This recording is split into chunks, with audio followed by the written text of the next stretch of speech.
Sidelines with Rob Browne. Talk sporty to me. All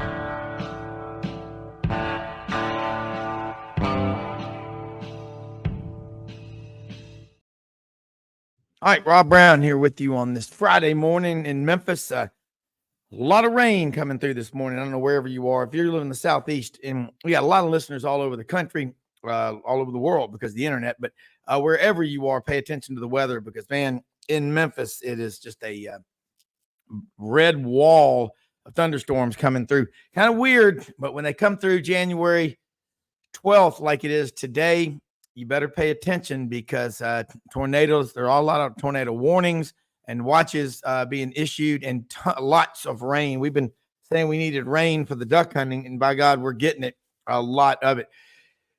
Developments, we all know, in case you've been under a rock or, watching, public TV, Nick Saban retired. There's going to be change because someone's going to take that Alabama job. Someone's going to have to replace the coach that leaves to replace Nick Saban.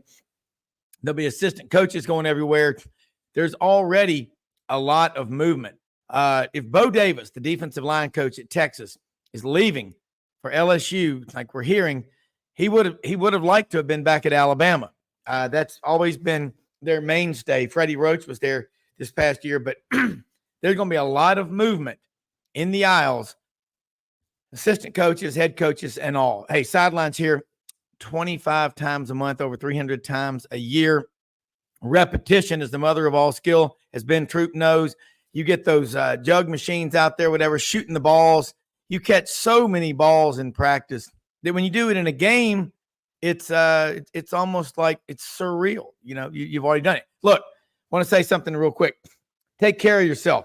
Get out to the Vitamin Shop, 5338 Goodman Road in Olive Branch, Mississippi. My friend Justin Ross, a great guy, and his partner opened that location just recently. It's open Monday through Saturday, 9:30 a.m. to 8 p.m., Sundays, 10:30 a.m. to 7 p.m. Get your probiotics, get your shot blocks, get your goo, all your energy supplements. If you're taking care of yourself, and you better do it, you get one body and you get one trip to the plate. You need to be at the Vitamin Shop. And they've got all kinds of specials. When you get there, tell them you heard about it on Sidelines and ask about, they have health specialists, nutritionists there. They're also going to open up another location in Oxford, Mississippi, and that'll be expected to open up in early March. So the Vitamin Shop, proud to have them as a sponsor here on the Sidelines. Let's bring in Ben Troupe. Remember those days in practice? You'd be out there in the machine, just ba-bam, ba-bam, ba-bam. The balls keep coming and coming and coming. All right.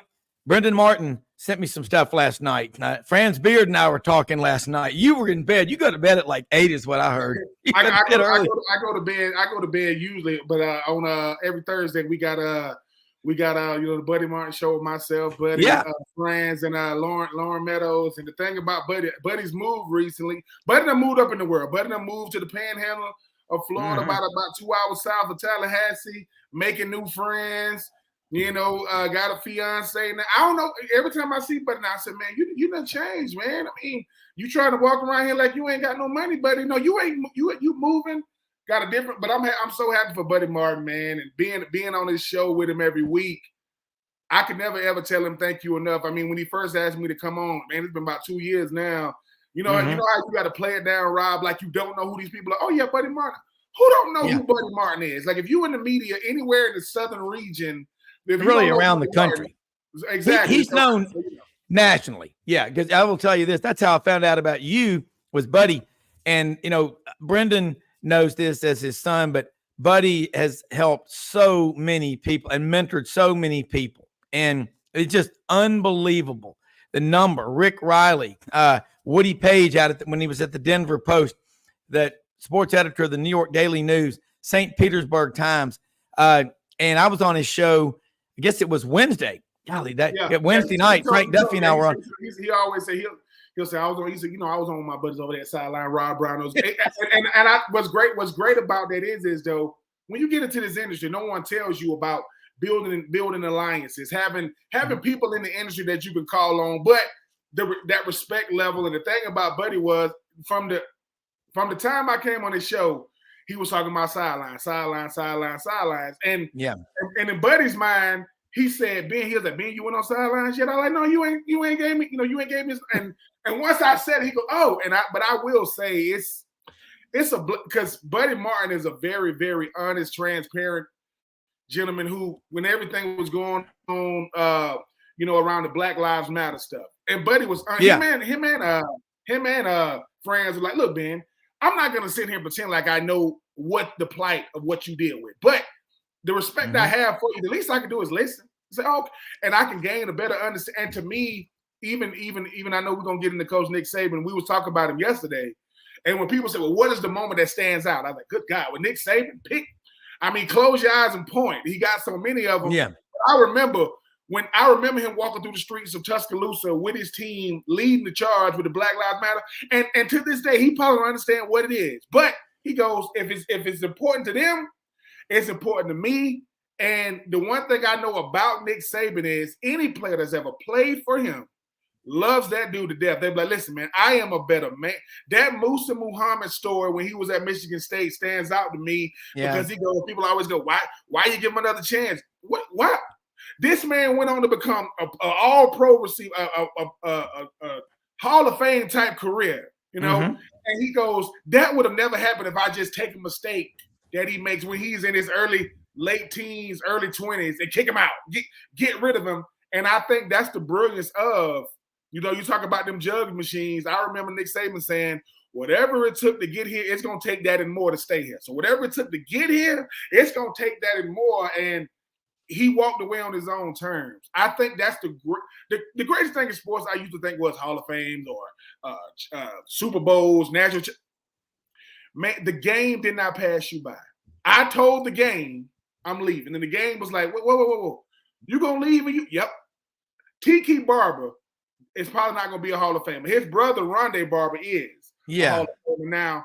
Tiki Barber walked away the year before they won the Super Bowl with their first one with Eli. But he walked away at the top of his game. Like they couldn't say he's losing a step. So for me, the last 24 to 48 hours has shifted college and NFL football like we'll never see it. And the person who I use to validate if anything is real is my mama. My mama don't believe nothing. I said, Mama, Pete Carroll. It was like I said, Pete Carroll's gone. Oh, Pete Carroll, see how that's great. I said, Mama, Nick Saban just retired. She said, what? Then the next day is Bill Belichick, and that's a lot of wins. That's a lot. Yeah. Pete Carroll, what he was in college football before he left is what Nick Saban took the mantle and just ran away with it. But I never played for any of those guys, but all those guys are respected. But as much as I respect Pete Carroll, as much as I respect Bill Belichick, what Nick Saban did in different eras, BCS, college football playoff, you talk about defense, run the football, tonight is wide open spread. I did it with defense, I did it with the run game, but I'm happy that he clarified. He said it's the grind, man. College football is not Pete Carroll, but Nick Saban has done something nobody has done. Mike Norvell whole head is great. Mike Norvell is like 41, 42. And I know he's up there. Nick Saban had never turned gray. He never lost it. To me, that is the greatest feat I've ever seen in football, to be able to say 17 years at Alabama, 16, 17 years, what he did at LSU, to go to the NFL, not have it happen the way he wants, and come back to college and say, I'm fixing to dominate. I'm going to show y'all. To me, if Drew Brees goes to Miami, that what they did in New Orleans happens in Miami because of who the head coach. That I have no doubt in my mind. But he going to be missed, man, because Nick Saban got the whole world to believe in what he did. Think about that. Forget everybody. Everybody going to have flashes, great moments. Nick Saban, when the Alabama Crimson Tide lost, it was national news. It was epic. Alabama lost. Listen, Bo Nix is a legend, not because of what he did at Oregon. He won the Iron Bowl as a freshman. That doesn't happen.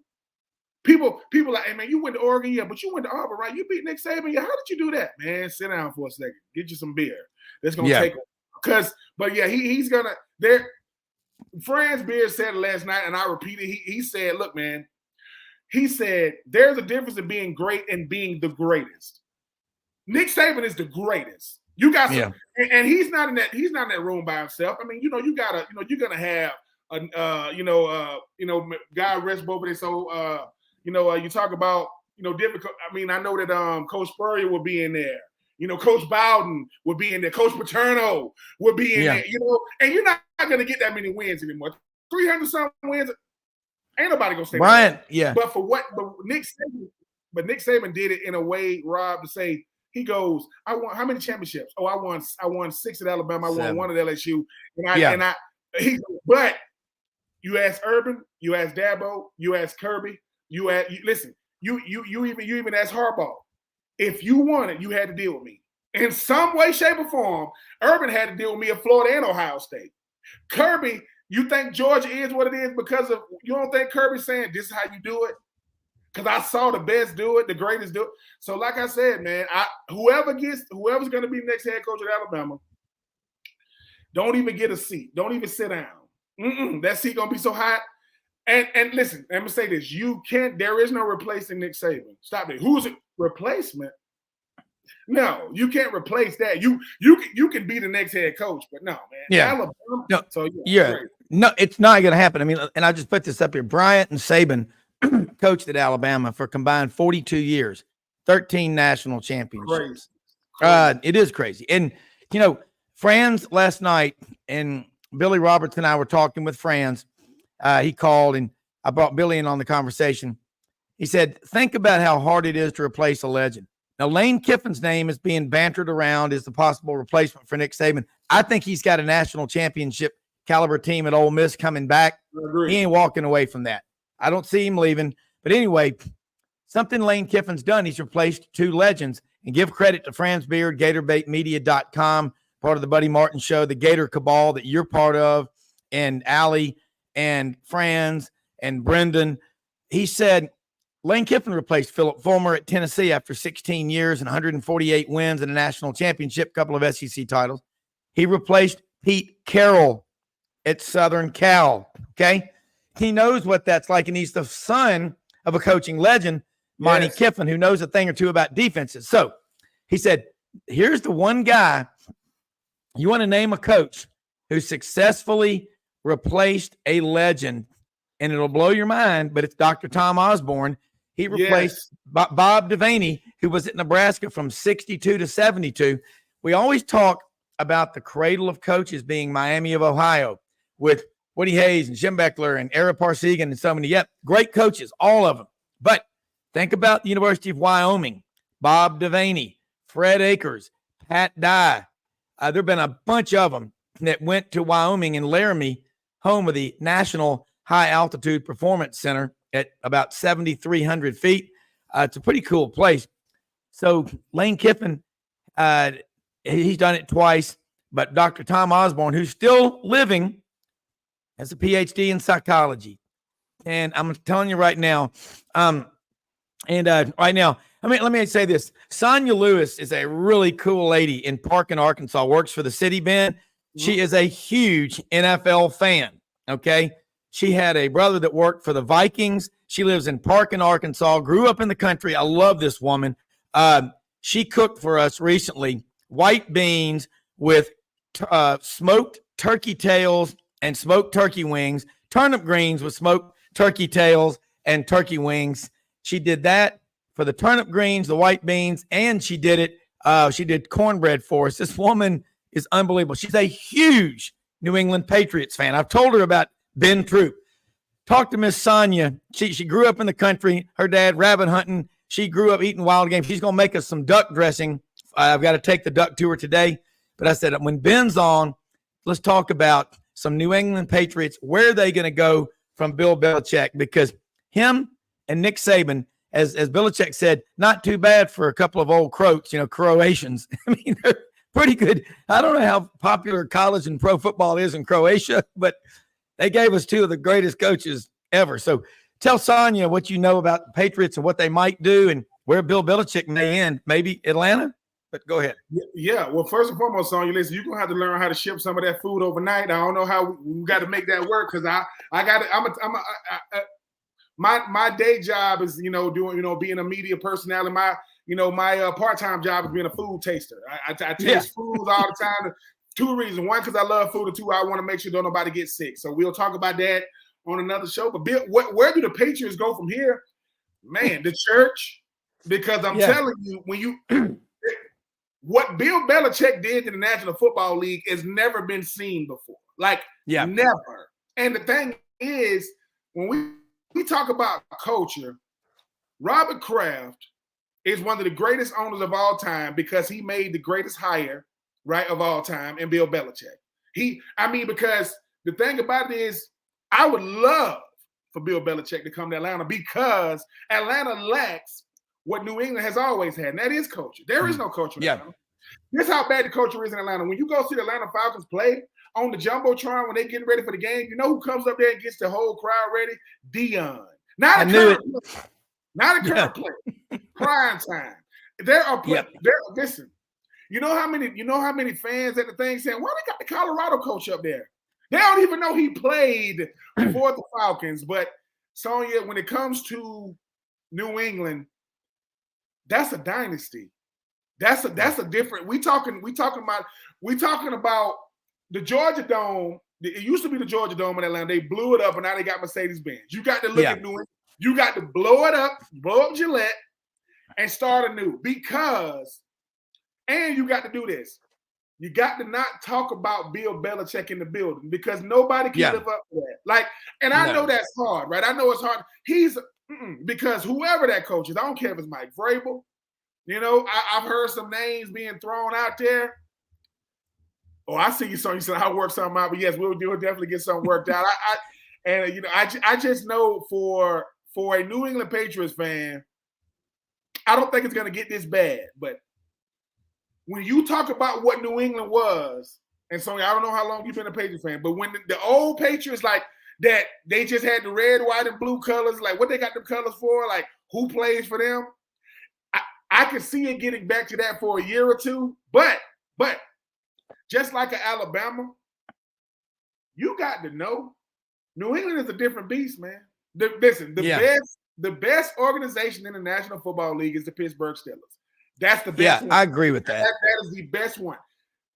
And they got the best culture too. Mike Tomlin, and I heard some rumblings too, Rob. I know that they say that he might walk away after this playoff run. They say he might step away from football through 17 years, never had a losing season. That's a lot on you. But when you talk about New England, 2 things got to come together. Robert Kraft, whoever is the GM, got to give him the keys to make the decision, and that GM got to pick the right quarterback. Not a quarterback. No. Because the thing about New England is people say, was it Belichick or was it Tom Brady? I think it was Gronk. Or was it Gronk? Or was it Teddy Bruschi? Or was it Vrabel? Or was it Tony Brown? Or was it Deion Branch? Or was it Corey Dillon? Or it was so many players. Or was it Rodney Harrison or Richard Seymour? And on and on and on and on. You know who was the cog in that? You know who was the common denominator? The one constant was Bill Belichick. Belichick was right there. So for me, I just think that when you talk about New England is the one thing you don't want is for New England to become an afterthought. Because the greatest thing about a legacy is it could go away in a second depending on who takes it over. It's like, Rob, like the family business. We expect the son to take over for the dad, right? Yeah. But the son has to see how the dad do it. Like the son don't want to come in and say, "Hey, Dad, I'm gonna change the color." For what? I'm gonna add this to the menu. No. Yeah. No. So I think for New England, it's always gonna be who. Now, do I think Mike Vrabel is built to be the head coach? Yeah, I do. But you got to have a good GM. You got to have, because New England's not gonna look the way we've seen it. New England's gonna have to come up to the 2024. So let me ask you one. Okay, so you talk about now. Sonia's saying I've been a fan for 25 years. I knew she'd been a fan a long time because she's young, and so she's basically most of her life. So let me ask you this about Vrabel. I've had people, my phone lighting up like yours last night, Alabama fans asking, would he come to Tuscaloosa? Here's my take on that. I don't know Mike Vrabel, okay? But typically an NFL guy going back to college, they forget how much of your life is recruiting. I mean, that's That's just what you do. But they've got to do something, because I'm talking to people at different schools and they say, man, we're getting 5, 10, 15 Alabama guys called us in the last 24 hours. What can we do? But also talked to an NIL director, and he was making a good point. He said 90% of these kids are finding out when they go into the portal, people aren't willing to pay them what they think they want. It's just like when you sell a family business, okay? And I've seen this, and I've helped people do it before. You get brokers to do it, but what they'll tell you is, and you'll see it, it's not worth maybe what you thought it was, or it's. Yes. I did hear a story one time about a person that thought they were going into a business meeting. They were hoping to get $5 million, and their accountant was with them, and the group making the offer made a presentation and talked, and they said, we're willing to offer you, and it was 5 times what they wanted. But the guy that owned this parcel of land was so myopically focused on the original, $5 million. When they said that, he goes, hold on a second. His accountant nudged him and said, shush your mouth. And he raised his hand and said, can we have a couple of minutes to go out in the hall? He said, do you realize what they just did? They offered you 25 million. You wanted 5. Okay. Now you may be right in saying, well, you offered me 5, and that's what you said. Let them keep talking. And I did not mean to interrupt you, but I wanted to ask that about Vrabel. Thing about him, it's tough to go back from the pros to college. Not that you don't work in the NFL. Yeah, especially now, though. Especially now, Rob, because the one thing that the portal and NIL has given players is leverage, and they use it, and they're supposed to use it. I think the thing about, listen, Gerard Mayo, if he became the head coach in New England, I think he would be a great hire. Linebackers coach. Spent his whole career with New England. Tennessee guy, played at Tennessee. And the thing about it is, what people don't understand about the league and college, that is always college is not amateurs. Let me just say, they're not amateurs, but you're not dealing with 18 and 17-year-olds in the league. You're dealing with 21, 22, but it's enough fully grown men on a team in the NFL to help nurture or bring along them youngins. You got enough guys to say, hey, man, this is how you do it. Because, just go back to when Tom Coughlin was trying to do it his way and with the Giants, and Michael Strahan told him, we're going to respect you, but we're going to respect you because of your position. They're going to respect me because I play. Yeah. And so the players run, so the NFL is the players run the team, but they respect the coach's position. In college, these head coaches run these cities. They run these towns. They run everything. Dabo runs Clemson. Kirby Smart runs Athens. It ain't just Georgia. So I think for a Vrabel, it's almost like where you started at. It's like, look, man, if my whole life I want to be in corporate radio, but this is how I started, I'm not going to corporate radio because I understand. But if I walk straight out of college, never went to the pros, went straight to corporate radio, I think that's how radio is done. So when I come on sidelines, I don't know what I can and can't say because I'm so used to being muzzled. I think with Vrabel, I just think that he's built to be a head coach. Man, you look at what he did with the Houston Texans, with Jadeveon Clowney and all those guys, and J.J. Watt, and then he comes over to the Titans. He's not with the Titans anymore out of respect because Rand Carthon, it's usually GM then the coach. They hired the coach, fired the GM, got a new GM, and GMs usually get to hire their own guy. I never thought that Rand Carthon, former teammate, would gel with Mike Vrabel, but I think it's a respect why they let it move on. You are rolling, but I got to stop because I will forget to ask these questions. But this is important. Why don't the Titans find better owners? I mean, you can say that for any ownership group. I remember when Bud Adams owned the Oilers, and they were in Memphis briefly. Yeah. And by the way, I mean, until you've experienced a Raiders game or watching the Raiders play, they could play on Mars, and they would have fans there.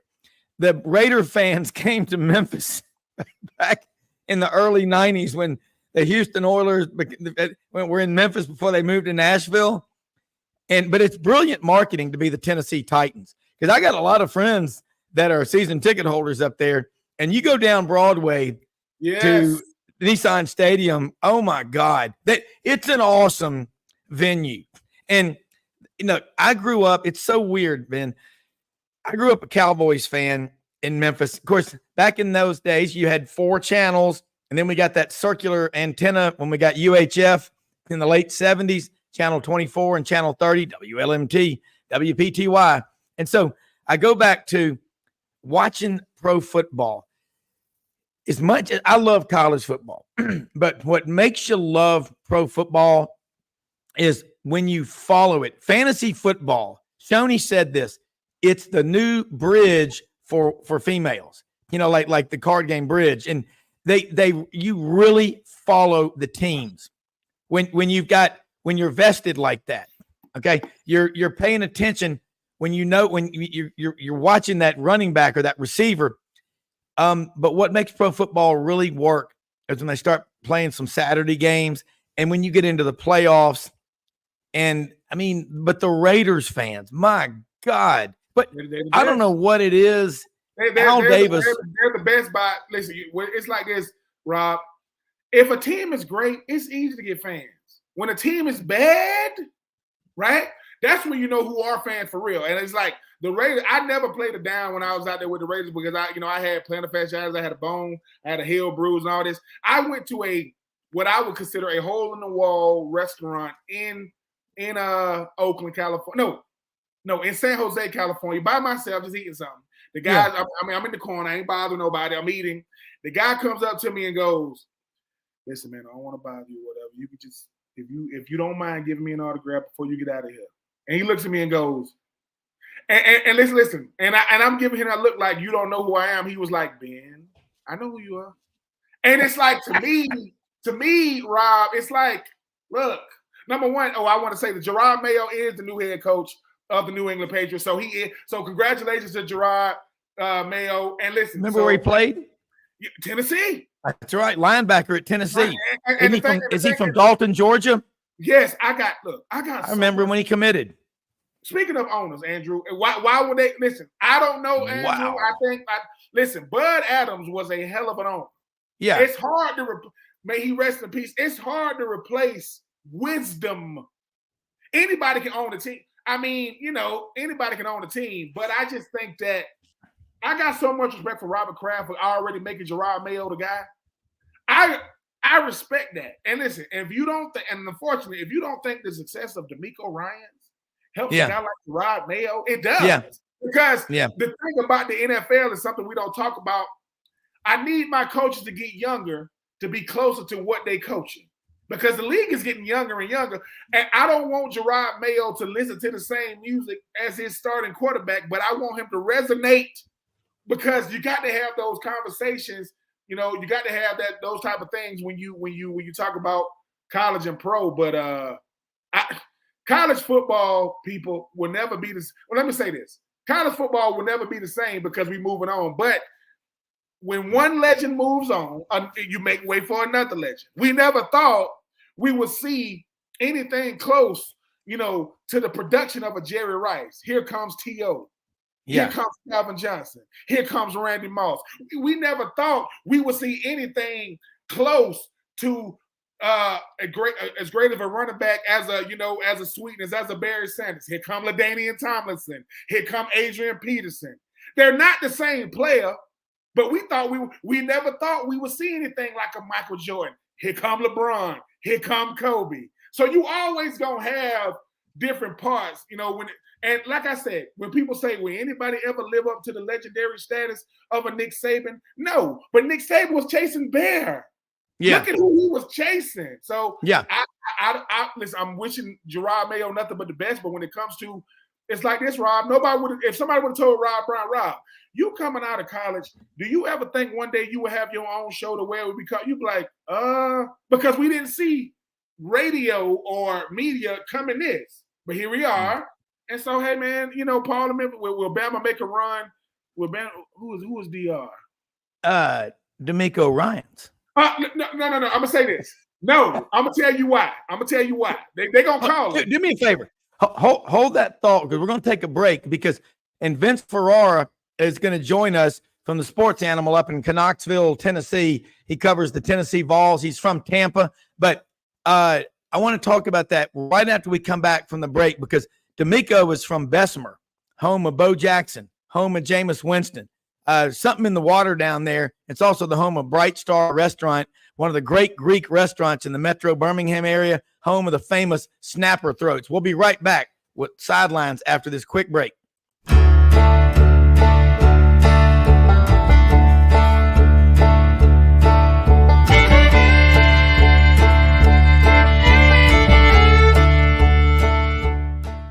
In a perfect world, you'd set a health goal and results would happen overnight. In this world, the real world, it takes time, dedication, and the right support to achieve your best self. The Vitamin Shop's health enthusiasts are here to make sure you're not wasting a single moment on the wrong supplements. From the highest quality sports nutrition and superfoods to the most sought after trends, you'll find a huge variety of science-backed solutions for every goal. And the people to help guide you along the path to greatness. Unbelievably, every 2 minutes in our communities, a child is either bought or sold for sex. I am Ari Dickey, board member for the Nashville Anti-Human Trafficking Coalition. Join me and millions of others in our fight against human trafficking and for its victims by helping to educate the most vulnerable among us, our middle and high school students. Go to nhtcoalition.org, become a partner, and help keep our families safe, because none of God's children are for sale.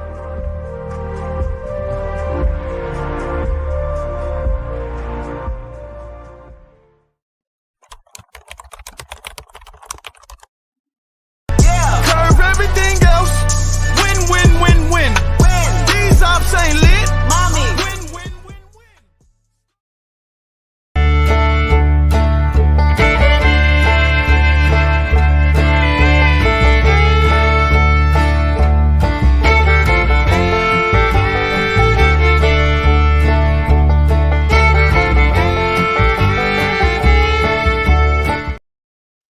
All right, Ben, real quick.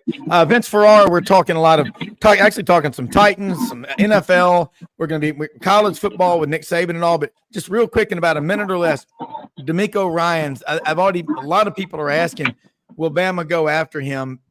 He was got NFL Rookie of the Year, Defensive Rookie of the Year. Really undervalued out of high school, but had a hell of a career at Alabama. But he's doing some good stuff out there at Houston for sure. Yeah, they're gonna call him, and you got to pick up the phone. I mean, I don't know what the area code is in Alabama, but whatever it is, you got to pick it up out of respect. But that's a different type of monster, man. And D'Amico Ryans, look, I mean, rookie head coach, rookie quarterback, won the AFC South, and looking at the AFC South, I don't see why they wouldn't be front runners years down the line when you talk about Anthony Richardson and what the Titans got to do, and Jacksonville. Good Lord, I mean, who knows what's going on with Jacksonville right now? Alabama, to me, if D'Amico Ryans was a seasoned coach in the NFL coming back to college, yeah, but I don't want D'Amico. Look, I wouldn't want D'Amico Ryans going to Alabama for this reason. If he doesn't do well, what is that going to do for future D'Amico Ryans of the world? So, like I said, it's an honor and a privilege for any assistant coach in college to want to be the head coach of Alabama. But coaching at Houston in a conference that doesn't have an identity, it's far different than Alabama, to where the whole world knows about Alabama. The whole world knows. So I'm happy for him and what he's doing in Houston. Hopefully he'll tell him, hey man, thank you, but no thank you. I appreciate the offer, but I'm gonna stick to Houston. Yeah, that's a good take. And Vince, we know how kind and patient and understanding Alabama fans would be with a new coach coming in to replace Saban, and there's no pressure on you. So, I mean, what the hell? Why not, Vince? Well, great to be on with you guys again, and been good to see you. Alabama, yes, Alabama should be interested, but D'Amico Ryans is not going back to college. He's not going to Alabama. I just don't see that happening. The trend is actually for college coaches to go to the NFL because of how difficult the lifestyle is as a head football coach right now. It is unsustainable with the way the things they have to deal with in December and January especially. So he just earned a head coaching job. There's only 32 of them on the highest level. He's not going to bounce after having an amazing first year to go to Alabama, even though he played there. It's an honor to be recognized, but he's not going to do that. I actually covered D'Amico Ryans in college. I was doing sports radio there. That's right. And he sounded to me like a future coach. I didn't know about head coach, but he sounded like a future coach with how mature he was back in college. Not surprised that he has run through the ranks and done such an amazing job. Yeah, it is. And you go back, I remember D'Amico Ryans, Tyrone Prothro, guys like Roman Harper, that kind of Auburn was really on top at that time. And, you know, Roman Harper talked about how he fell through the cracks. You know, his parents didn't go to Auburn or Alabama, but boy, you look back and all three of those guys, Tyrone Prothro, everybody remembers when he broke his ankle in that Florida game, and you know he's out of Heflin, Alabama.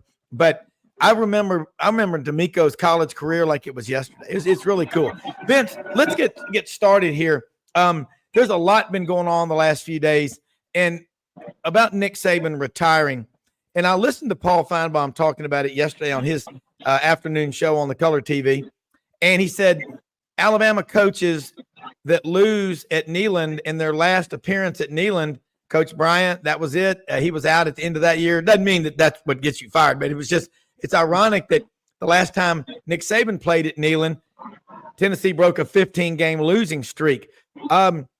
Alabama losing Nick Saban. They've got to get a new coach.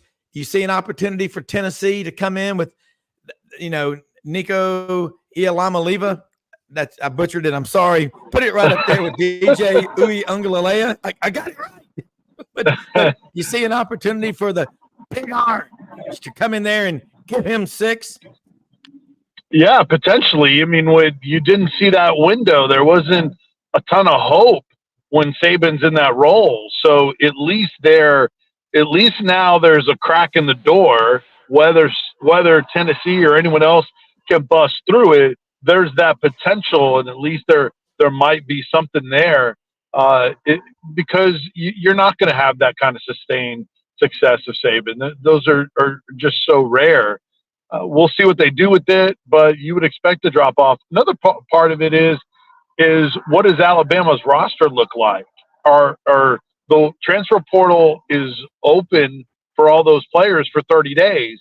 Now the dead period that has been in place this week expires today, so then they can start really recruiting that roster behind the scenes, and that happens anyway. So I think part of it is what the roster looks like, and it could be a big drop off in year one, or it may be one of those deals where, depending on the coach, because of the existing players, maybe it's sort of a gradual step back because of all that they're inheriting with talent, and there is still a ton of talent on that roster. Yeah, and you think about it, Alabama players, I've talked to some different people at different schools. They're already getting inquiries from Alabama players, but the right coach comes in and he can herd everybody in, can he, Vince? I would think. I mean, it's still Alabama. They still got a lot of tradition. I mean, come on. I'm being facetious here, but they need to do something quickly. I think they're going to do something in the next 48 hours.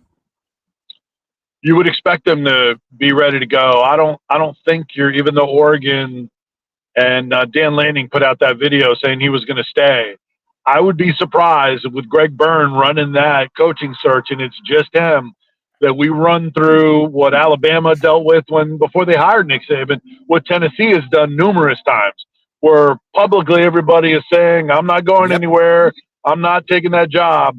It's the worst thing. I was actually there for that Shula to Saban transition, so I experienced that. Rich Rodriguez was going to be Alabama's selection by A.D. Mal Moore, and he had taken the job. His wife nixed it overnight, and then that didn't end up happening. That's when they circled back to Nick Saban after he had said, no, I'm not going to be the Alabama coach.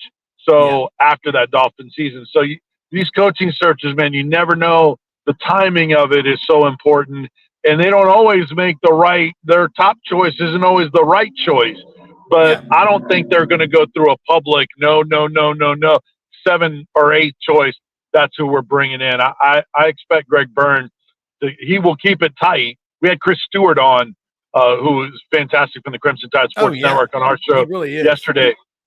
Yeah. So, and he was talking about how great his nickname is the Ninja because nothing gets out with him, and he's keeping it close to the vest, and that will happen. I would expect him to be pretty clean, whether it's the right guy or not, TBD, but I don't think it's going to be the public embarrassment of a bunch of no's first.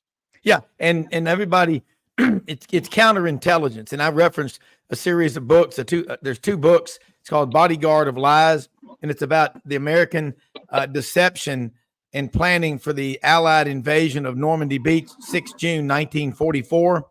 We fooled the Germans and had them so confused. Rommel was back in Berlin with his wife celebrating their anniversary when the badass American, Brits, and Canadians and the Allies stormed that beach. And it's an incredible story. Ben, you look at, Vince Ferrara, the sports animal. I'm telling you, man, I love it. He was in Tuscaloosa. He's from Tampa. By the way, he was Mama Ferrara's, his mom's house over Christmas and New Year's for the bowl game. Mama Ferrara's. That's got the makings of a great Italian restaurant. And I know Ben said, other than being a media personality, Vince, he's also a professional food taster. Ben's about to tee off. But Ben, talk about that coaching search, and then I want to get into some stuff with Tennessee because the Vols had a tough loss on the road. Nobody's going undefeated in this league, but let's get your thoughts on what Vince just said. I think there are coaching searches, and I think there are Alabama coaching searches. I think the two are very, very, very different because – when Tennessee had the whole, I remember when the whole Greg Schiano thing went down, with Tennessee, and people didn't understand it. The people outside of the state of Tennessee didn't understand the power of the Tennessee Vols faithful. Well, they got to see it real quick. Like, hey, we're very, very knowledgeable about who Greg Schiano is, and we don't just because y'all forgive the baggage, we don't want to deal with it. And that was a whole debacle. We can talk about it, Alabama. Yeah. I think, Vince, you said it right.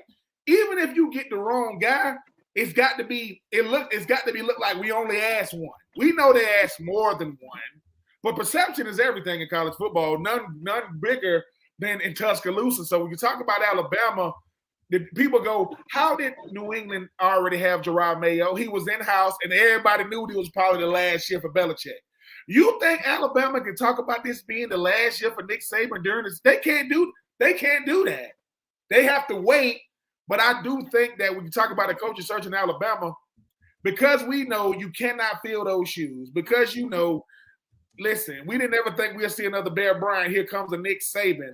You ain't finna get a third. I don't care unless it's a Nick Saban Jr., which it is not. You ain't getting a third one. I just think that you just got to make sure that you are sound and solid, whoever you get, even if that's because the likelihood of whoever they get being here for the next 17 years, very unlikely. But I just think that, when you start throwing out these big names, because now the thing about the SEC, head coaches got to come with some star power. Look at these names throughout the SEC. So you can't it's like this. Whoever they hire, if they got to put his resume up on SportsCenter, that ain't the guy. It should be, I know who that is. Yeah. Because usually, if you don't know who a guy is, let me tell you about this guy, right? Yeah. I don't think you get that luxury at Alabama because no matter what, even with the portal and all these guys leaving, they still expecting to compete in 2024 with Texas and Oklahoma coming to town, with Georgia coming to Tuscaloosa next year. I wouldn't want that GM. I wouldn't want that AD job right now because, like I said, it's like the Jets when they used to pick in the draft. They used to boo every draft pick. Yeah. Unless it's not going to happen. So calm down. Unless it's like a Kirby Smart, unless it's like a Harbaugh or the dream pick is Lane Kiffin, it's going to be a lot of speculation because people are going to be like, how you going to pick him? So if you're a hot shot offensive coordinator, defensive coordinator, I don't see you getting the head coaching job at Alabama because I said, I don't know. I'm biased when I think what the best coaching job in college is. I'm always going to be biased when it comes to that. The most prestigious coaching job in college, that's Alabama. That's the so we'll see what happens. And like I said, when that breaking news comes, it's going to be the most, You know, I don't know if you guys watch Club Shay Shay with Cat Williams and this interview he got that's on broke the internet. This is going to be the biggest, this is going to be the biggest opening press conference you ever going to see when they say introduced to the new head coach at Alabama. We're going to be like this because it's going to be all eyes seeing. But I do think Alabama got they got all the leverage in the world. If Alabama comes to your phone, what you going to do? Not pick up? Just send the call out? You're not gonna do yeah. Yeah, you're going to answer the phone. Vince, it's going to be fun to watch. Tennessee basketball, Vols ranked 5th in the country, got off to the win against Ole Miss. Chris Beard brought his team up there 13-0 and left 13-1. Came back home, played the Gators the other night. But Rick Barnes, they just are loaded with talent, but they lost at the hump. Is that just what do you think the SEC winner this year is going to be? 13-5, 14-4? Is this league pretty deep? It is, and there's some balance there too, because Tennessee was a preseason pick, but there was still, even though Tennessee was ranked high, and they are still at number 5, there's still some things you could look at and question marks about them. And honestly, you can say that about everyone. Even Purdue lost this week, Houston lost this week. A lot of those top 5, top 10 teams start losing once you get into conference play. There's not a clear-cut group of, this is the bunch that is competing for a Final Four and everybody else has no shot. It's pretty wide open. There's a lot of teams you can make a case for, and Tennessee just has an issue still with consistency. The way they played against Ole Miss, that wasn't, look how what a fraud Ole Miss was because they didn't play a hard non-conference schedule. Ole Miss is pretty good. They're athletic, much improved roster. The coaching with Chris Beard is outstanding. Tennessee, they're great on their home floor, first of all. Second of all, they would have beaten pretty much anybody that day the way they played because of the inside play of Jonas Adu with his length and his touch. They pick and rolled Ole Miss to death, and they can shoot from the outside. Now the inside offensive game, which is one of their question marks. But then they couldn't score inside against Mississippi State, and they couldn't stop Mississippi State's top 2 stars, including Tolu Smith, who made his first start of the year coming back from injury, and he was phenomenal. Then Adu got into foul trouble. They were never able to get him going offensively. Tennessee turned the ball over. They missed shots at the rim, and then they had to come from too far behind. Dalton Knecht took over that game in the second half, and he was dominant offensively along with Zakai Ziegler. They didn't have anyone else in double figures. Guys, this is a veteran team, and 2 of their veterans, in Vescovy and James, who you should rely on and are typically very good, they combined for 5 points.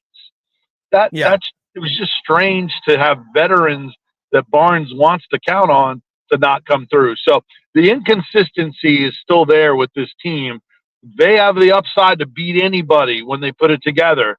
But there's also still some stretches where they look nothing like the team that looked really good the game before.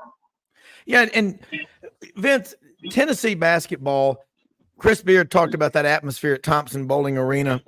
I don't know, what is actual capacity there now? Did they reduce it some for some luxury suites and stuff? Is it 21, 22,000? I think it's around 21, 22, something like that. So, no, it's loud, and they've moved around where the students are, so the students are more of a factor now. Look, there's still an older crowd that goes in there. That I don't think that's unusual for Tennessee, but the building acoustics and how big the building is, how rowdy that fan base and passionate it is.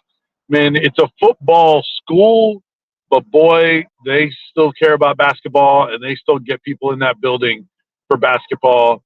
And Rick Barnes wins at home and wins most of his games, including against ranked competition. There's just a long track record of that. Yeah, and you look at SEC basketball, Ben. I mean, look at Florida with the O-Dome.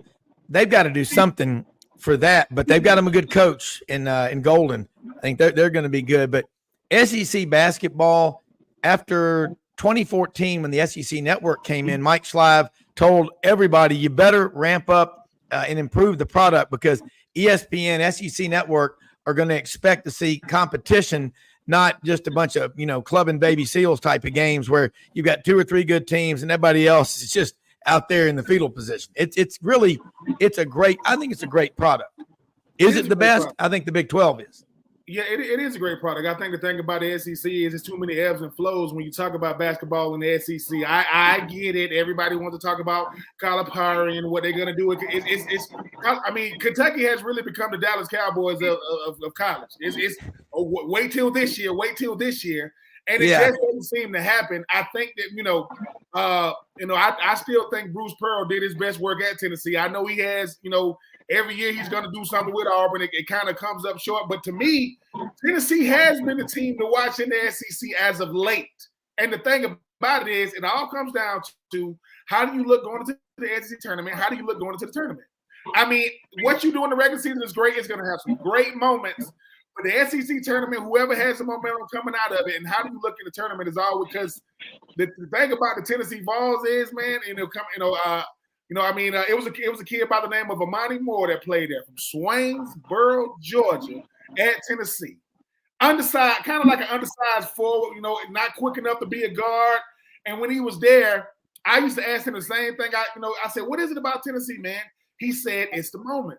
When the moment comes, man, if we ready, like you just mentioned, we can beat anybody. But having a team that doesn't have an in-between like a Tennessee, like a Florida, like a Auburn, Mississippi State, they be trying to come to the party as of late. I just think that what I like the most about SEC basketball is it's in the same book, not the same sentence as ACC basketball. Yeah.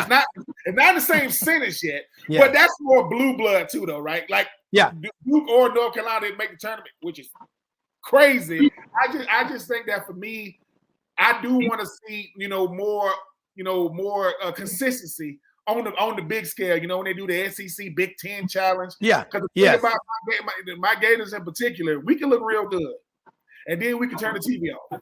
You don't even want. It's like you start saying to yourself, how does a team look real good against some of these teams that colleges that focus more on basketball, and then you're just laying eggs. So it's still early. Still early, but I just think that you got to look for consistency when you talk about basketball. And here's the thing: it's bothering me these last 2 minutes. People still can't box out. People still can't get rebounds. People still can't shoot free throws. It's that part of the game that's bothered me the most. When, hey man, these are the things. And maybe I'm just getting my frustrations out about my Gators for everybody to hear on sidelines. If you are listening, y'all should shoot 200 free throws made, because they'll go, I shot 200 free throws. Yeah, but you missed 190. No, you got to make 200, because the fundamentals of basketball is going to be the difference in winning and losing when you talk about these big games. But if you're looking for exciting basketball, it doesn't get much better than the SEC. Yeah. Vince, a few more minutes before, I know, Ben, you've got stuff. Everybody's got things to do. It's a big day. Love having both of y'all on here together. It is a lot of energy. And we're going to have Ken Capps, William Halliday, and Bo Carter, hour number 2 from the Texas duo and the intern. Vince, that being said, what have you learned? Tennessee is now, 11-4 on the season. They had the 3-game losing streak. Get in there, your first road game.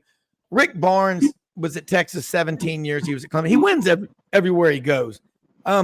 What's keeping Tennessee with all that talent from getting in the Final Four and winning the whole damn thing? Because they've got the talent to do it in a lot of years. Well, yeah, and Ben hit on a spot that has impacted Tennessee fans. There's some fans that are not letting themselves enjoy this season and when they play well, because they know that the postseason under performance, that's still there. And that's been the case largely under Rick Barnes. Now, they beat Duke last year, got to the Sweet 16, but then it looked like the bracket opened up for them, which has happened in the postseason a number of times. Florida Atlantic, who they can't play basketball. Their name is Florida Atlantic. Our school's Tennessee. And then you lose that game, and you saw how good they were. And then fans are mad about that. So it doesn't matter what happens in the regular season for a percentage of the fans. It is all about the postseason, and it's a postseason sport anyway, and how you're judged. But this team, when they play like that against Mississippi State, it does make you wonder when it does come to tournament time, when you're one and done, if you have a bad performance, it doesn't matter how good you looked the game before or the 2 or 3 games before, you could be out with one bad performance. And so that didn't show that this team has flushed the inconsistencies that some past teams have. But I do think with Dalton Connect and how he is one of the better offensive players in the country, and with them being better offensively, having an offensive game, this team has the potential to have the deepest run out of any under Rick Barnes since Grant Williams and Admiral Schofield, 2 NBA players, were there. So they do have more ingredients, just have to put it together. I think they will largely out-talent teams and play well, win the SEC, maybe with, in the 4 or 5 loss range. But it's, until we see otherwise, it's probably still going to make you wonder once you get into tournament play. Yeah. You and John Wilkerson also do Tennessee Vol baseball. And I love the Tennessee Vol network. Like I said, I'm an AM, FM radio junkie. It used to all be on AM until FM got to be so big. And now with satellite, and you can go to the app. I've got the Sports Animal app, by the way, on my iPhone. I listen to y'all. I can listen to any show I want to at any time. I got to give you credit, man. You work your ass off. I mean, you really – Ben, if you talk about having a great guest on your podcast, Vince Ferrara. I mean, when I talk to people in other markets and you mention his name, they go, man, I love that guy. I used to work. Gary Harris, he's like, man, I worked with him for 4 or 5 years at Tide 100.9. And it's also it's really cool when a viewer, Sonia Lewis over here in Parkin, Arkansas, it worked for the city. You make my day because she's like loving hearing Ben and y'all talk about this, and people get to see that. That's what this show's all about, man. It ain't about one person. It's a lot of people that make this thing happen, and we're blessed to have all of you. But before we go, I got to say one more thing, Vince. Tennessee, looking at the football situation, Iamaleava. Let's get the pronunciation right. Say it. Iamaleava. Iamaleava. Iamaleava. Okay. Got it. Yep. Okay. So he's from what? Concordia, California. Mm-hmm. Okay. And I think you were right. My God, Ben, I watched him in the bowl game. He's like 6'6", 205 pounds. He just throws the ball. I mean, he just whips it out like a 99 mile an hour fastball. He's scary when I think about how good he's going to be. But before we go to the break, let people know, Vince, how they can follow you, keep up with all your great work. And also, Ben, I know you look, I think usually you're on with us for an hour, and I hate it because you'll have to bounce out of here. But I want you, Vince, to let people know how they can follow you. And Ben, stay on if you can. If you got to go, understand it. But let them know how they can follow you before we go to the break, because you're putting out great content on Tennessee, everything that is orange and white. Yeah, I appreciate the kind words. Been great to be on with you today as well. Have a great weekend. You can follow me on X, formerly known as Twitter, at Vince Sports, all the socials, IG, my YouTube channel, Facebook, all that kind of fun stuff is Vince Sports, VINCE Sports. And you mentioned Nico. He, depending on the betting services, 5th or 6th in Heisman odds next year. That sounds kind of crazy, and because fans are like, he's like, well, he's had one game and he's 5th or 6th.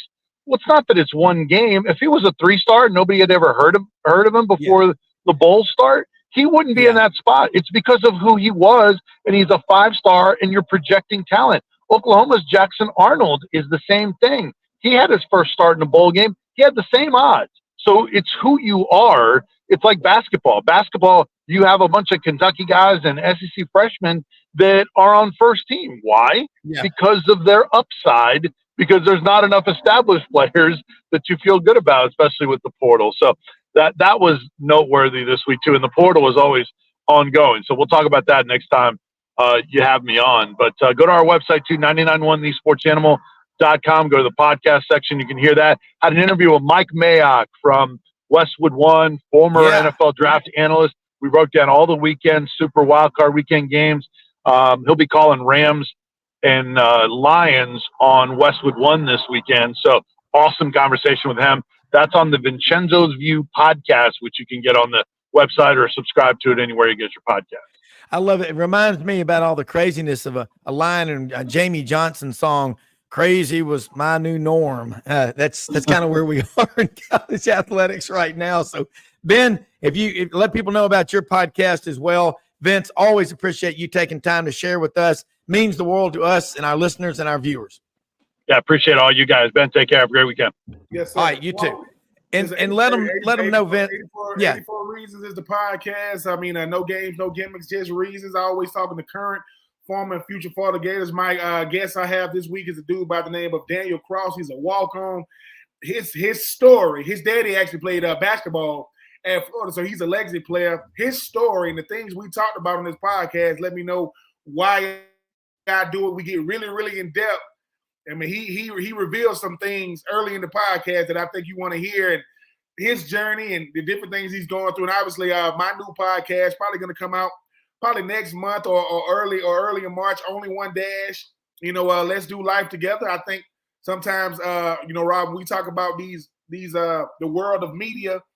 Is I always wanted to be able to have something like a sidelines where we can just talk life, and Only One Dash is my way to do it, because I think sometimes, Rob Browne gets to, talk about, Auburn and the SEC and baseball and football. Sometimes I would say, Rob, tell me what got you in the love of duck hunting? Mm-hmm. What made you? And then, because the great thing I realize is when I'm on my podcast, you are the expert. I ask the question and I get out the way. It's like Kobe and Shaq. When Kobe and Shaq were the best two duos, you couldn't stop Kobe on the block. You couldn't stop Kobe. I mean, you couldn't stop Shaq on the block. You couldn't stop Kobe on the perimeter.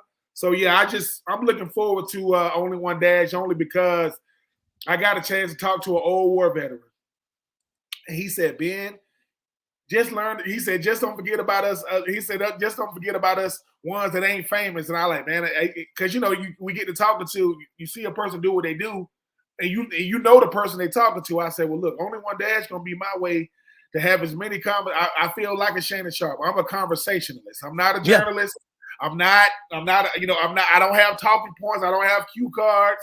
You say something to me that I think you want to say more about, it's my job to pull it out of you. And I'm going to pull it out of you. We're going to have some fun doing it. And like I said, man, I mean, what do you say? Nominate him.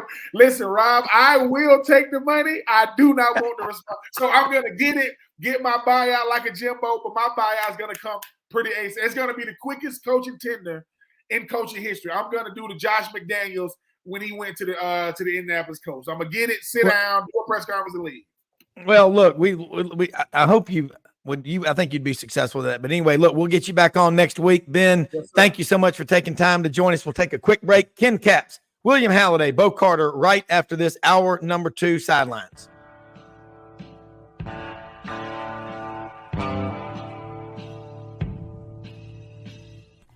Red River Ford and Toyota, located in Wynne, Arkansas.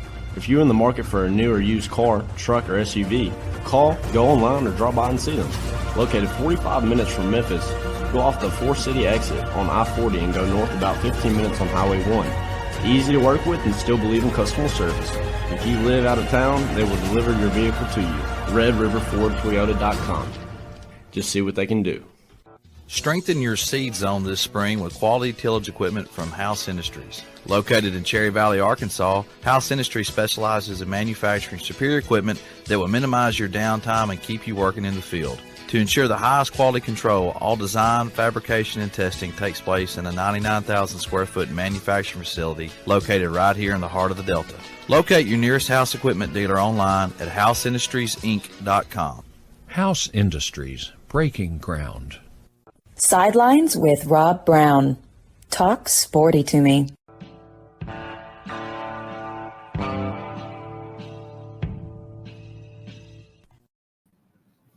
All right, man. Got that was an awesome first hour. Big Ben Troupe and Vince Ferrara from the Sports Animal over in Knoxville, and Buddy Burke.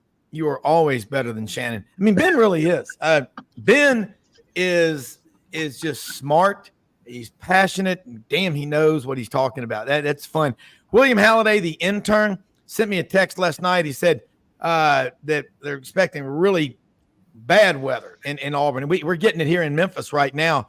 as my grandmother from Middle Tennessee, from Hohenwald, used to say, storms are coming. Storm, S-T-A-R-M-S, storms. But it is raining hard. Everybody's been saying, oh, we need rain. We need rain. It's so dry around here. And now we are getting it since Monday night when I was driving over to Burnt Cane near Round Pond, Arkansas. It's not too far from Hughes. Y'all know where that is. About 30 minutes from Memphis. That's what I really mean. And it was raining so hard you could hardly see. And now there's rain everywhere, and ducks are coming down. It's the perfect storm, literally and figuratively. Ken Capps, Football Writers Association of America, one of the best writers out there. Ditto to Bo Carter, National Football Foundation, Baseball Writers of America. And so William, again, he said they probably wouldn't be able to get on the air because of issues with the storms. But we got a lot to talk about. We'll start off with talking about, let's just get to the top story. The women's field hockey championships. I think they're going to be really good. Right. No, there was news from Tuscaloosa Wednesday. Mm-hmm. Did y'all, because of the world we live in now, with people photoshopping and taking people's Twitter handles and moving, I had to ask multiple people, is this real? Because you all know in the last few years, this ain't the first time we've seen Nick Saban to retire. I go back to Ronald Reagan at Reykjavik, Iceland in 1987 with Gorbachev when he said about trust but verify. But verify. Yeah, and that's the number one thing with both of y'all when I'm on here with you. And, man, that is so cool to be a member of the Football Writers Association of America. You really don't. When you're around people like y'all, you're like, it's like when you're a freshman on a team with a bunch of juniors and seniors, they might as well be a million years older than you.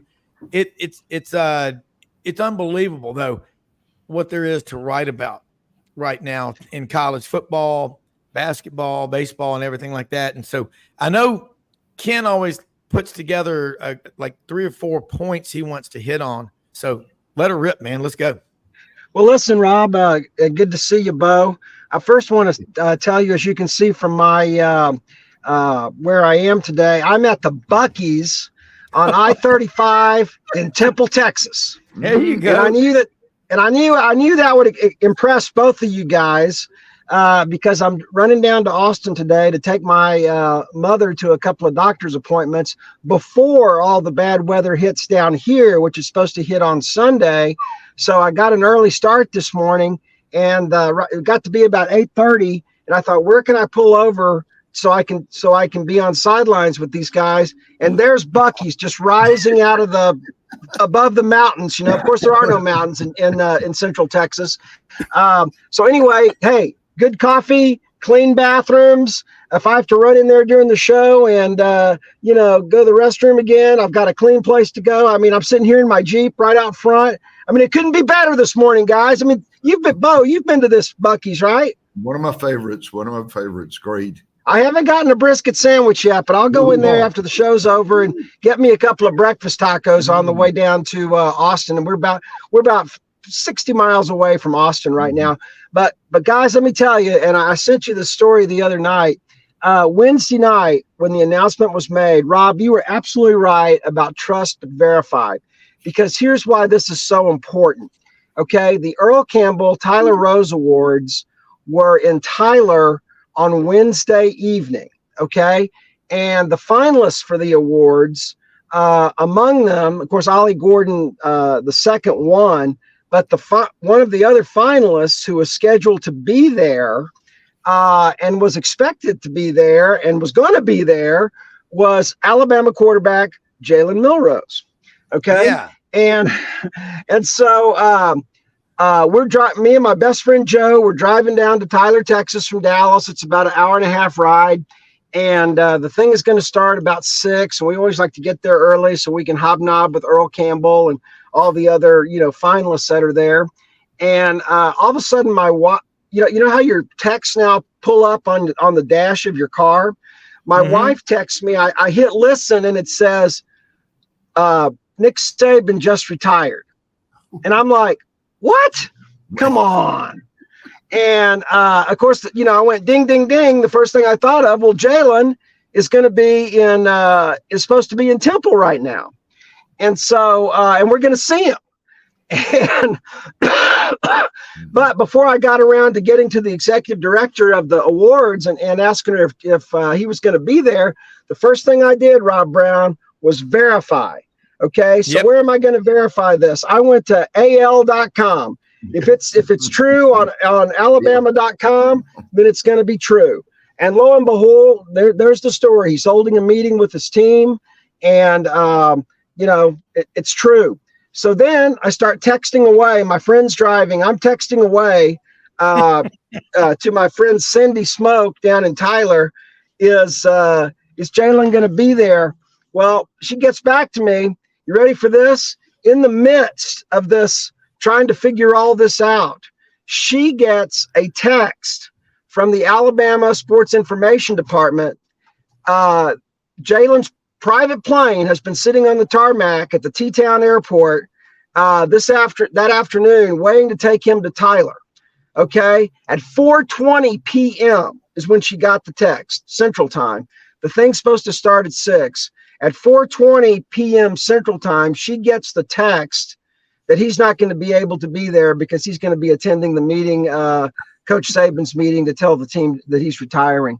And I was like, wow, talk about being in the middle of a real live breaking news story. I wish William Holiday was here to hear this, because I mean, this is like this is what journalism's all about, and I damn sure wasn't going to go tweet anything and say Saban's retired and Milrose not at the award ceremony until I know for sure that Saban had retired, because I didn't believe it myself either. I mean, he even said as late as November that he was not ready to retire. And he said it right to ESPN. I looked at the story yesterday to make sure I was accurate, because again, I go by facts. I'm a journalist. So I don't know what happened between November and January the 10th, this past Wednesday, but boy, the landscape of college football just changed overnight. It did. And 72 is not old. But no. I also think the canary in the coal mine, with all my friends that live in Florida, were saying, when you buy a house in Jupiter, Florida for $17 million, you're probably not long for what you're doing as a day job. And he's got more money than he can ever spend.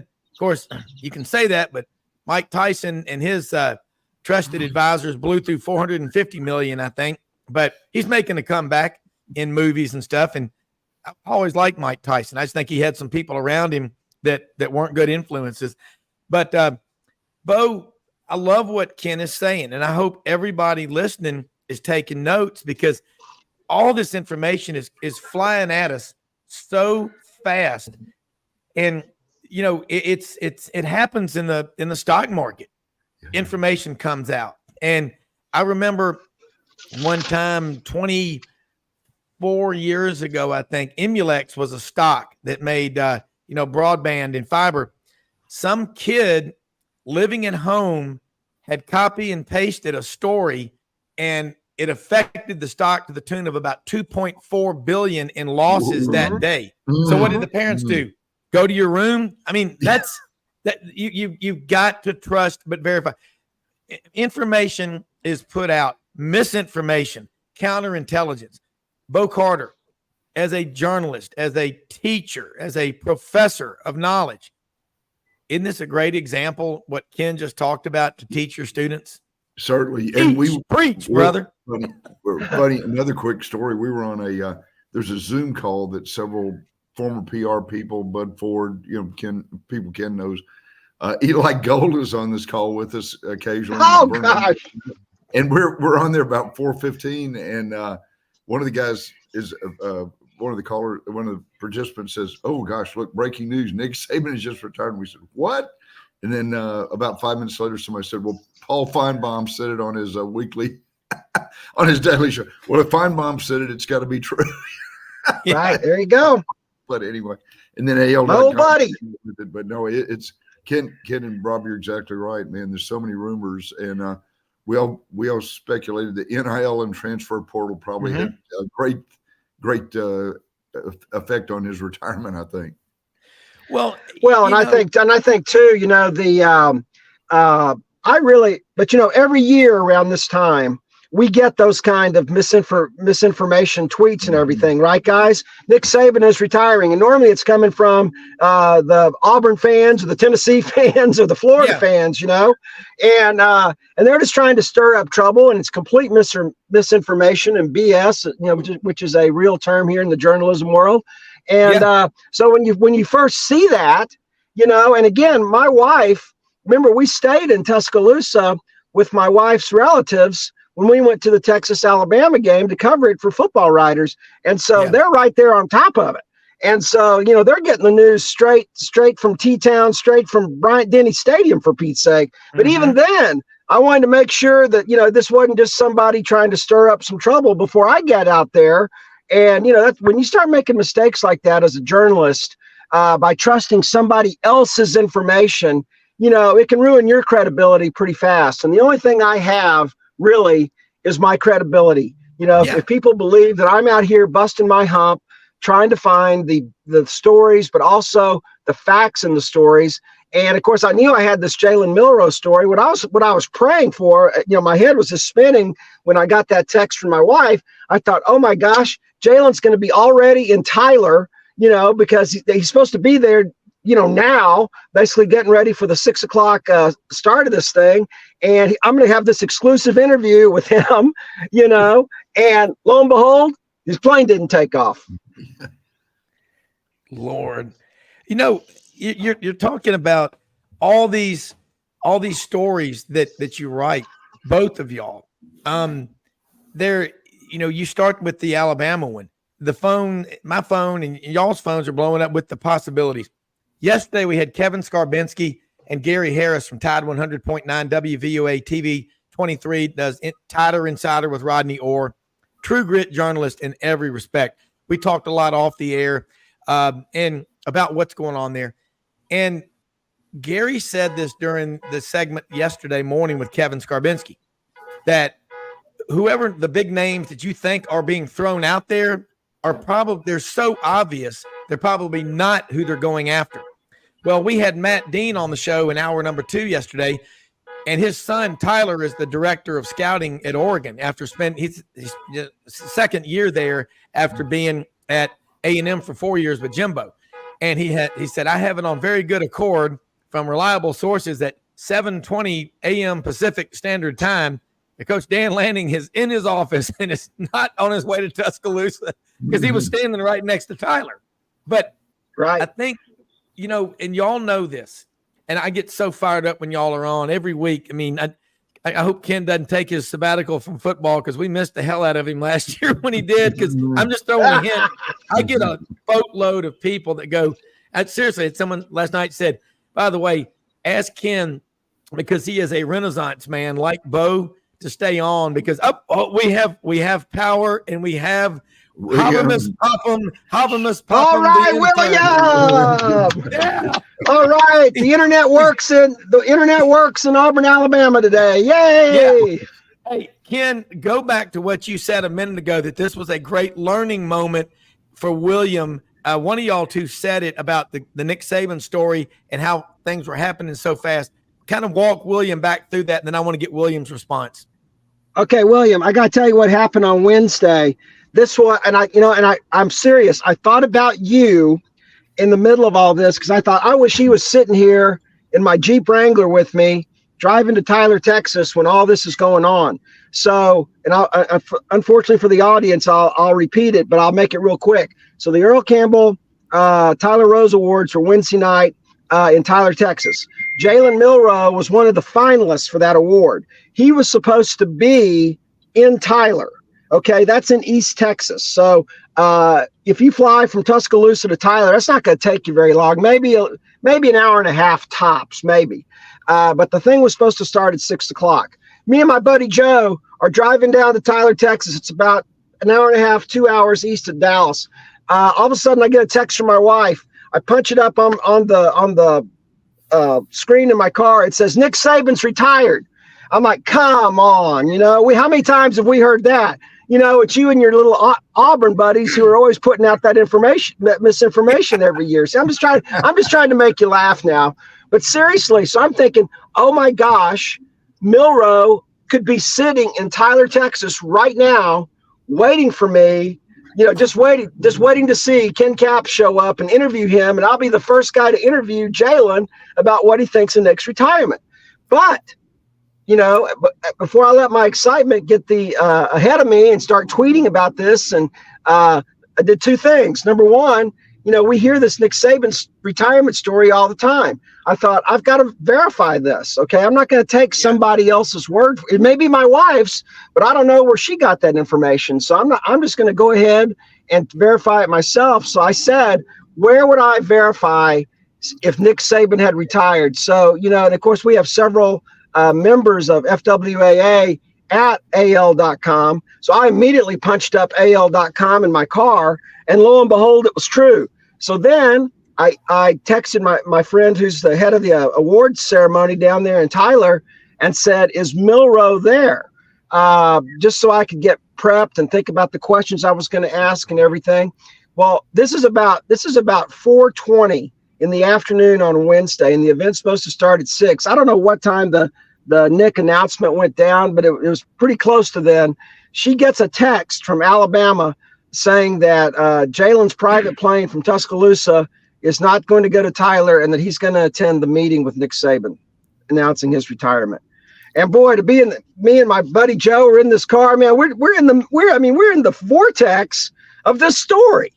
Okay. And so when we get to Tyler, obviously Jalen's not there. However, we have Brian Jones from CBS Sports. I'm sure you know him. He's on every Saturday, doing a great job on CBS.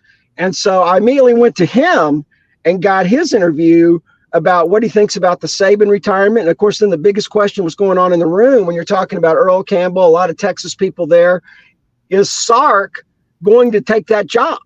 And Brian's response was, well, I know he'll be, on the short list, but I hope he doesn't answer the phone when they call.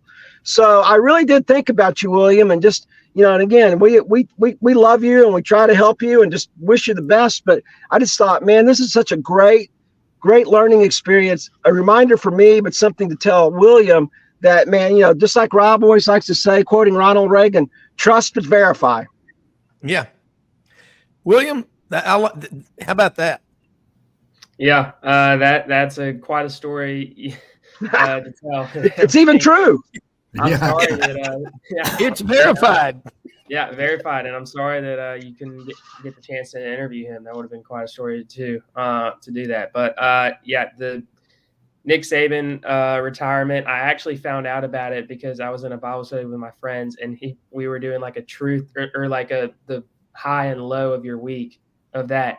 And when it got to one of my buddy's highs, he said, Nick Saban's retiring. And then we're like, wait, what? And then we all go to our phones immediately. It's like, so that was, it was a big surprise. Honestly, before everything came out about his health, I believe yesterday or whatever, that he talked about it. I just heard people were talking about just is it because of transfer portal? Is it because of NIL or something like that? Is that the reason he's retiring? And it comes out about health. And I'm sorry to hear that it's happened to him. But as an Auburn fan, I'm glad there's still a sense of joy in me because now, but at the same time, it does kind of leave that thing where if you beat Saban, that's huge. And that was always fun to do as an Auburn fan. But yeah. Yeah. Well, William, let me just say one other thing. Pardon me. If Kalen DeBoer gets the job, and supposedly as I was here at Buc-ee's in Temple, I was reading my sports stories, and somebody is already tracking a plane that was flying from SeaTac to Tuscaloosa last night. So whether DeBoer is on it or not, who knows? But you know how. And again, trust but verify. But if he gets that job, I'm going to have another great story to tell because Coach DeBoer was the FWAA Coach of the Year, and we honored him at the Sugar Bowl at a reception before the game. And I actually sat right next to him and his wife and his two beautiful daughters, and then actually got a chance to visit with him one-on-one after he gave his speech. And I've got a great soundbite that's going to work. I just can't wait to use it if he takes that job, because, of course, nobody knew that was even a possibility, December 30th. And here we are. And, he's after Lanning has said he's not coming and Norvell has said he's not coming, he may be next on the list. What are your thoughts on that, William? I mean, he would be a great coach to go over there with his offensive scheme and everything. I think he'd stay at Washington, to be honest. I don't think he would be just ready for Alabama. I mean, he had a great first couple years at Washington, or was it his first year? Yep. It was his first year at Washington. No, he's had 2 years. He's had 2 years. Okay, 2 years. But I just think he needs more time over there, just to be over there before he gets like a big job like that. And also, I heard something I wanted to mention. I heard there was a fan on Paul Feinbaum show that talked about Dabo Swinney if he were to get the job, and he apparently he said he'd light himself on fire if he got the job as an Alabama fan. Like the Alabama fan said, he'd light himself on fire if Dabo Swinney got the job. That's just something I wanted to bring. Well, I hope that doesn't happen. That the guy doesn't light himself on fire. Yeah, exactly. There's no perfect person for the job, really. Besides Nick Saban. Well, I like following a legend. Yeah. William, not William Halliday, but somebody named William in Plant City, Florida, right above Tampa. Brian Harsin will forever hurt coaches from the Pacific. Well, they will if they come down and think they're going to, just that they're smarter than Kirby Smart or at the time Nick Saban and all these other coaches. And if you don't like to recruit, I recommend if you're going to be a sales rep on the trading floor selling bonds, that you pick up the phone and get to work every day. That always helps. But I mean, again, because of technology and social media, we've seen all the memes. How about the one of Brian Harsin dressed in a crimson warm-up suit, looking up at the scoreboard at Bryant-Denny? We could only be so lucky as Auburn people if they were to bring Brian Harsin, Mr. Potato Head, back. Again, I don't feel the same love for a baked potato that I used to after the experience with the Potato Boys from Idaho. Sorry, I don't. That was the worst hire in Auburn history. It's a close fight between him and Tony Barbee, the basketball coach, one of the most miserable people that has ever coached any sport at Auburn. I'm not sure he'd be a good funeral director, but I digress. Look, this is something really amazing. I want to take a quick break. I want to get back into this and go to you, Ken and Bo, about Texas. What's going on out there in Texas? Is Bo Davis going to LSU? That's the best defensive line coach along with Rodney Garner in America. There's a lot to talk about. And when we come back, we're going to get into it all on Sidelines, the Friday segment with William, the intern Halliday, sophomore for the Auburn Plainsman, great writer, Ken Capps, Football Writers Association of America, Bo Carter, National Football Foundation, Baseball Writers of America, and also writing one hell of a book, Tales of Mississippi State Athletics. Wrap this one in maroon and white. We'll be right back after this. Hey y'all, it's Ainsley from Hewlett & Dunn, just coming to let you know about our new collection of boots. It's going to be our dress boots. They're the Horsepower collection, and they're genuine exotic leathers and really comfortable. Comes in all different sizes and patterns, so come check them out.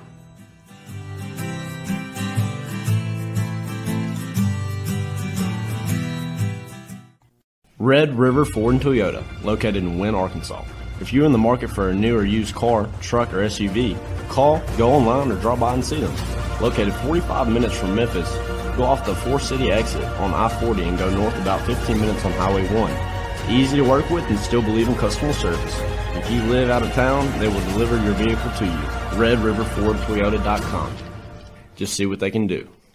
Strengthen your seed zone this spring with quality tillage equipment from House Industries. Located in Cherry Valley, Arkansas, House Industries specializes in manufacturing superior equipment that will minimize your downtime and keep you working in the field. To ensure the highest quality control, all design, fabrication, and testing takes place in a 99,000 square foot manufacturing facility located right here in the heart of the Delta.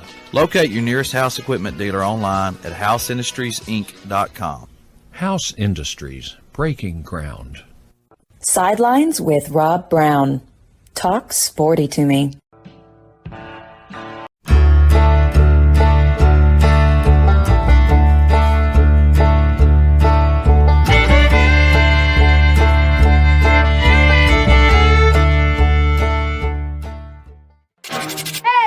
Welcome to Rumble, bringing half boxing, half strength, and 10 rounds of fire. Pull up, say what's up to our studio team, check in and grab your gear. Don't have gloves, don't have wraps, don't worry, we got you. You think you better than battle? Find your starting spot. B means bag, F means floor. Make your way to the studio, find where all the magic happens, give Jab a little love on the way in, or snap a pic for the gram. Tap in with your trainer and get ready to bring the thunder. Eyes up at your Rumble trainer, fitness pro, DJ, MC extraordinaire. Well, I'm telling you right now, at Rumble Boxing Gym, 1835 Union Avenue in Memphis, the corner of Union and McLean. Unbelievable workout. I've been in there. I don't know if they have Rumbles where y'all are.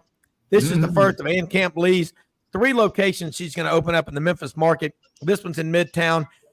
All the equipment, the gear, the gloves, the stuff you're going to wear, they sell it all right there. It's an easy deal. Corporate memberships, they've got opportunities for you to take your business in there and do a lot of team building. This is some of the best exercise you're ever going to get. 45-minute workouts, a lot of planks, push-ups, dips, stretching, ab work, dumbbell work, then the 3 minutes, bam. Then you hit those punching bags that weigh 250 pounds hanging from the ceiling. Jab, jab, hook, hook, gut, gut. Boxing engages both sides of your brain, gets the cerebellum completely involved. It's absolutely incredible for you. It doesn't matter what your age is. There are 48 people in those classes. They've got elite level training instructors in there, and you will be with a lot of the top movers and shakers wherever you are, type A personalities, alphas. Rumble Boxing, proud to have them as a sponsor, as we are the Vitamin Shop, 5338 Goodman Road in Olive Branch, Mississippi. All right, let's get going, man. What's going on out there in Texas right now? The Horns finished up hell of a season with 12 wins, 2 losses. Steve Sarkisian, you know he's going to be mentioned for the Alabama job, but he's got a team coming back that's going to make another run for the national championship. Even though they're going to be in the SEC, they're loaded. Yeah. So first of all, it's been very, very quiet down here on the Sarkisian front as far as talk about him, going to Alabama or being at least contacted by Alabama. I've seen on multiple lists that he's like in the top 5, as far as people that would, be on the short list.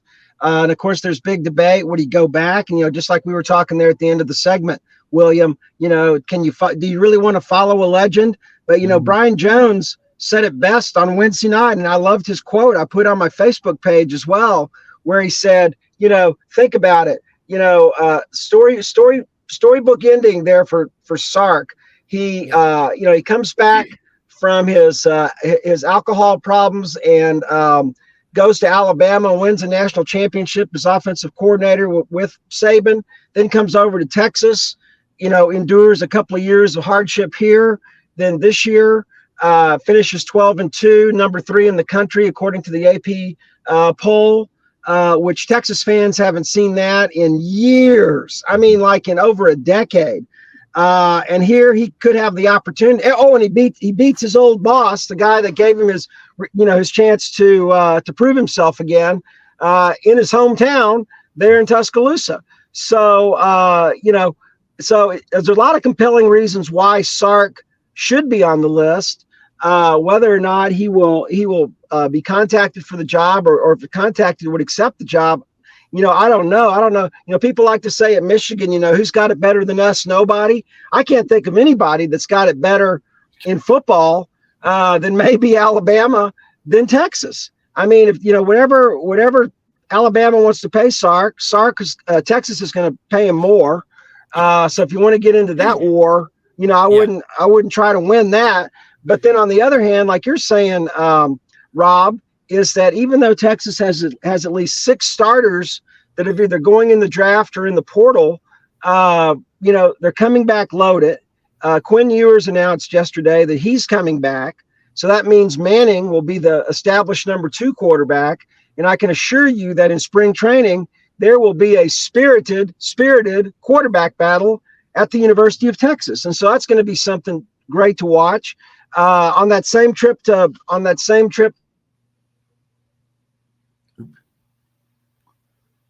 Yeah. Ken, are you there? Did we lose you? Not sure what happened. Okay. Well, interesting. Froze. Yeah, Ken kind of froze there for a second. I think he's been zapped by the powers that be. Bo pick up. He's in deep thought right now. The Texas fans in the Buc-ee's parking lot cut off his Wi-Fi. No, I'm kidding. No, exactly. Following up to what Ken said, I got 6 texts the other night from our mutual friend Dave Cody. Yeah. Oh, yeah. Out why he's listening right now. What's going on with Sark? What's going on with Sark? And we said, well, he's safe for now. Oh, hopefully we get Ken back. But I don't want to compliment William. Remember the 1970s black light stuff? Rob Williams got some black light effect going on in the room. I love it, man. I love it. The rotating light. Hey, you go to Rumble shows. Boxing. They've got the lights flashing and stuff. I mean, it's like getting on the Runaway Mine Train at Six Flags in Atlanta. I mean, 45 minutes. It's unbelievable. And those instructors they have, they show no mercy. We've got 3 Rumble Boxings out here. Frisco, Flower Mound. I saw them at a football game. Actually, at a table set up. And it's growing and growing. It just keeps growing. It really is an unbelievable workout. Hey, William, all right now, you look at let's talk about what in the world is going on down at Auburn with some coaches, stories that we're hearing about assistant coaches at Auburn going, this is crazy. These are guys that everybody thought the world of, and now just give us your thoughts. Yeah, well, when I heard about both coordinators leaving, the defensive coordinator was a bit of a shock to me when he left. Offensive coordinator, not so much, because Hugh Freeze, I think, wants to call his own plays, and just with how bad they performed, honestly, this season under that offensive coordinator, just wasn't that great. And I think Hugh Freeze now, because he's now calling the plays, he can go to recruits and say, hey, I'm now calling the plays, and everything will be on me now with offensive play calling and things like that. But everything's on him either way. But I'm just saying, with offensive plays, they can trust him because of the systems he's run in previous years at Ole Miss and Liberty, things like that. So I think that's a big deal. And for Auburn fans, people are going to be excited because Hugh Freeze and his offensive mind will just be a big thing going forward. Are Cadillac and Zach Etheridge going to be back with the team? What's going on there? When I heard Cadillac resigned, I was just really surprised. I haven't heard anything of the reason he resigned. That's something we're still trying to find out. I'm sure there's something that's come out. I just haven't seen it yet. But that took us by surprise, considering what he did for us the year that Harsin left, and just the energy he brought back to campus. It really is. But Bo Carter, you being a sports information director for a long time, stuff happens a lot of times after midnight. The old saying, nothing good happens if you're out in a bar after midnight. Some of the phone calls I'm sure that you got during the night, how are we going to handle this with the press and all? You pick the school. There's something crazy going on. That's what it is. How would you manage chaos and crisis at a school in today's world with social media being the monster that it is? Yeah, the big damage control deal these days for years with NPR is have only one spokesperson, as far as don't be letting the assistants or whoever else get on the phone or tell they'll inform sources, as Williams learned from journalism or whatever too, or people rumor control, etc. But when you have the one spokesperson, in this case, I saw that about an hour after all the stuff, Alabama AD Greg Byrne came out with it. We'll find the best guy possible. Congratulations, Nick Saban, et cetera. So that's the real key in any form of PR to keep it to one, sort of top of the line spokesperson for the thing or whatever. Because when you start getting the assistant coaches or some of the PR people or another head coach contacting people, you get mass chaos more or less. Well, one thing, that I see going on in the whole world, in the media world, is lack of access. And William, when Bo and I were coming up, you could go to practice. When people wrote about practice, you couldn't buy enough newspapers for practice notes and just commentary. And you got to have sources. Yeah, people had sources then. I remember, William, when you go to the football press conference at Auburn with Hugh Freeze or Bruce Pearl, it used to be you'd have the TV guys here, radio, and then the newspaper guys. Everybody was kind of separated. What's it like now for you, someone who's grown up with nothing but social media, when you're around the radio and the print and the TV guys? How do you approach it, and who do you think are the most knowledgeable people? Yeah, it's definitely a new situation for me, because I remember going to BP's press conference to open up the SEC, or just like the season in general last year. Yeah. And it was just a new environment for me, getting to see all the journalists over there, and just they were all mixed together. There was no really like separate section for either of them. But what I do remember is just like Bruce liked to give us information. He gave us a good bit of information, but then he'd tell us, okay, cut the cameras, this is off the record. So stuff about that. And then some people would ask certain questions about that, and just what he meant by that, and just like if it's okay to certain things to report on or whatever.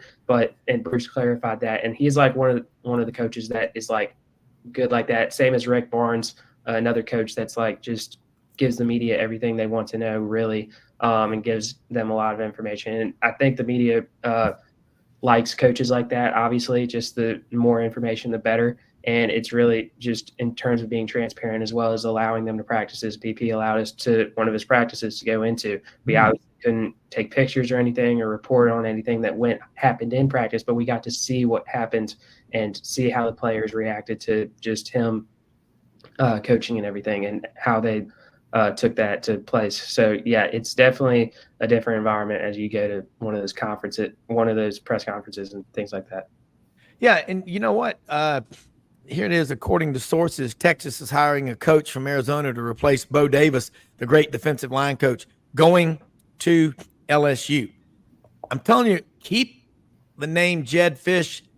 This guy is from PK. He was at PK Young High School in Gainesville, Florida. Franz Beard gave me all this information, GatorBaitMedia.com. But when he was there, Steve Spurrier brought him on staff as a GA. He also spent some time with Bill Belichick. He took over an Arizona program that was 6 feet under, and in 3 years got him to 10 wins and a bowl win over Oklahoma this year. Jedd Fisch. Guy, look at his resume, people. He may be the next coach at Alabama. Greg Byrne, the AD at Alabama. Start connecting the dots, people. His father has a history in the Pacific Northwest, and Greg was the AD at Arizona. Bo, you get the big picture really well. And we hadn't even gotten into baseball yet. And in the next couple of weeks, we'll start bringing Butch Thompson on, usually on Saturdays when he's on talking SEC and college baseball. But again, you look at the media packages that are out there. They're great. But if you don't have the grit, the grit and grind, as Tony Allen of the Memphis Grizzlies famously would say, if you don't have those beat writers, the reporters out there, you're not going to know what's going on. If I'm a coach, Brian Kelly sort of fired a shot over the bow this year when he started releasing injury updates. That was kind of unheard of, like they do in the NFL. I think if I'm a coach and I want to endear myself to the fans and to the media, you look at all these coaches from the past that are so loved and revered. Vince Dooley, Pat Dye, Johnny Majors, Coach Bryant, Shug Jordan, Johnny Vaught, Darrell Royal, Frank Broyles, I mean, just pick the schools. Jackie Sherrill was going to be on the show with us a couple of days ago. We rescheduled for next week. But man, you could go in there and spend 3 or 4 hours with them in their offices. We need to get back to that. I'm telling you right now, the message anybody listening is, and we're lucky we got a lot. We absolutely need to open it up and give access to the media. Quit being afraid. Don't you agree? Yeah, you're exactly right. It's gotten very corporate, Rob, as you get them. When people are making between $9 and $12 million salaries, I guess they can dictate what's going on. But no, the good old days. I mean, you could go. Daryl Royal and Frank Broyles used to take their families together on vacations. Yeah, I mean, you had just life was simpler back in those days. But no, it's like William was saying, boy, just opportunity for a young journalist to talk to Bruce Pearl for like an hour and go to practice and listen to him cuss, learn some new curse words. Yeah, yeah, you will. New York curse word. But no, but you're exactly right. And speaking of Photoshop, I saw somebody had Photoshopped Bill Belichick's picture with an Alabama golf shirt on the other day. So unbelievable. You never know. I mean, it's in the words in trust and verify these days. And Williams learned this in a very short 2 years at Auburn. There are too many Photoshop and crazy internet opportunities out there. You really have to re-verify everything these days. Yeah, and William, along the line of what Bo Carter is saying. When everything you hear about people is second and third hand, it's not good. The opportunity for you, William, and I know you've got to go, just sit down and really just listen to these coaches and then go back and forth. Coaches used to have entire weekends at Stillwater's, at Lake Martin. Mm-hmm. Coach Dye would invite the press corps that followed Auburn out there. A lot of card playing, people having drinks, getting to know each other. But you know what? Those guys, whether you won or lost, as long as you shot straight with them, they could really, really help you. William, people say, oh, it'll never go back to that. You watch. It's going to revert back to that. And because what we're doing now does not work. It's creating animosity between the fans and the coaches. And William, I think that'd be a cool story for you to write in the auburnplainsman.com, which is one of the top student newspapers in America. And do you know who the editor emeritus for the sports writing I guess the editor emeritus of the Auburn Plainsman is? David Housel. Yeah, you ever get a chance to meet him? He's absolutely one of the greatest journalists and writers around. He also ran the Final Four for many decades in basketball. But William, I know you got to get to class here in a minute. What are you taking? Bowling? I mean, what are you taking on Friday morning? Well, I'm now great class. Yes, it is. But I'm now I just got with my advisor a meeting yesterday, and I switched out of a filmmaking class to take a rockumentary. It's a class about classic rock, I think, or something. I don't know, some rock music, or I really don't know. It's with a great teacher. That's what I've heard. So I'm gonna go with it and see what happens. Wow, Doc, that right there, the best class I think I ever took at Auburn. Dr. George Plaskidas was radio, TV, and film writing. Yes, that's the exact teacher I'm having. Yeah. Dr. Plaskidas? Yes. Wow. He was I don't know if he remembers me and Jay Stern. Dr. Plaskidas looks like William Hurt from The Big Chill, the actor, but he's from Chicago. He was an All-American defensive end at Ole Miss in 1976. He goes, I was the only kid in my neighborhood in Chicago whose last name didn't end in SKI. He's the great Greek. You have got one of the greatest teachers ever to teach at Auburn. It's like having Socrates, Plato, and Aristotle all in one. Usually he'll wear a Hawaiian shirt, shorts, and flip-flops to class every day. When it's cold, he might wear pants. Okay. I'll get back to you on that and tell you what he wears. Well, but you're going to have fun, William. But look, tell people how they can follow you, keep up with your podcast, and keep working. The only easy day was yesterday. Yeah, you can follow me at the Auburn Plainsman. Just had an article go up about LSU game preview for that. Also, you can follow me on my podcast at Tiger Take Podcast. We tried to record a podcast yesterday for 45 minutes and talking about Nick Saban, but apparently the audio didn't go through. So we're going to go re-record it today and see if it works this time. So hopefully we'll have something up this weekend about it. Well, Lauren Smith, legendary sideline reporter and host of the Georgia football game pregame 3.5-hour show, told me one time I did an entire interview with Larry Munson, the legendary Georgia play-by-play man. I got through with the interview. I thought it was one of the best I ever did. And Larry goes, "Lauren, you didn't turn your mic on. What do you got now?" William, have a great day and a great weekend, okay? Take care. But when Lauren Smith goes, he goes, "Well, Larry, I didn't plug it in. I messed up." Larry, what do you got, Lauren? You see what? Look behind me. Look behind me. You'll see that book up there. What do you got, Lauren? That's one of the great taglines in sports, and or the case of Jack Crystal. Go down on the field and talk to John Carrero. John Carrero, yeah. John, did you know John? You knew John Carrero. Oh, very well. Bless his heart. His wife just passed away about 2 weeks ago. Dr. Gloria Carrero. She was head majorette at Mississippi State and one of the most decorated.